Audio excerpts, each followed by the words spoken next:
Hi, my name is Theo Stainby, and I am a junior electrical and computer engineering major here at Grove City College. I'm really excited to tell you about our ongoing work on the Ant Robot Research Project.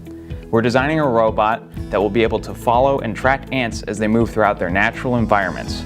This semester, the Electrical Engineering Department teamed up with the Computer Science Department here at Grove City College.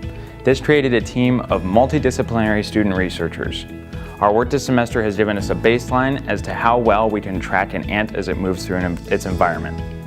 We selected 2 algorithms to implement and then test. The 2 algorithms which we decided on were an insect-inspired tracker known as IIT and a kernelized correlation filter approach known as KCF. KCF is different from some of the other algorithms we looked at in that it focuses on how the object in the bounding box appears. It basically looks for exactly an image fit of what it began with and moves on from that step by step. We used a MATLAB implementation and then ran it offline on some of our ants data set. And we found that KCF performed fairly poorly. In most of the videos, actually, it just predicted where the ant started throughout the whole video.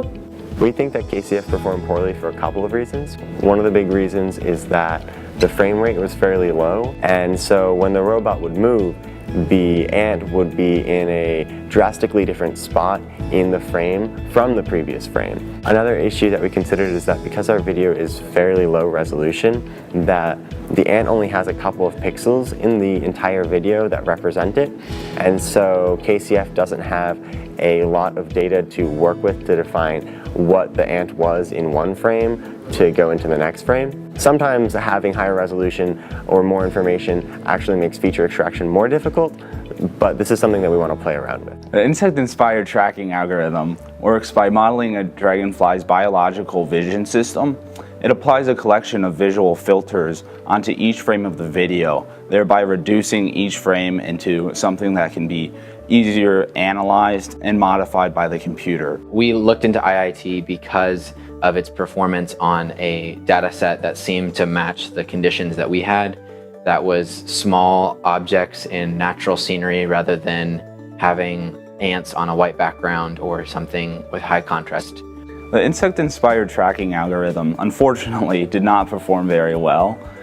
We believe this is due to a low frame rate in the video samples we acquired, although there may be other factors involved. So in the end, neither of our algorithms beat the baseline in terms of their accuracy.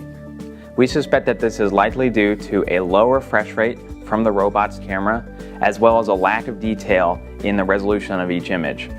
To fix this problem next semester, we would like to add a Raspberry Pi to the robot. This will allow us to offload computer vision tasks to the Raspberry Pi's processor, which should allow us to achieve a higher frame rate as well as higher resolution images.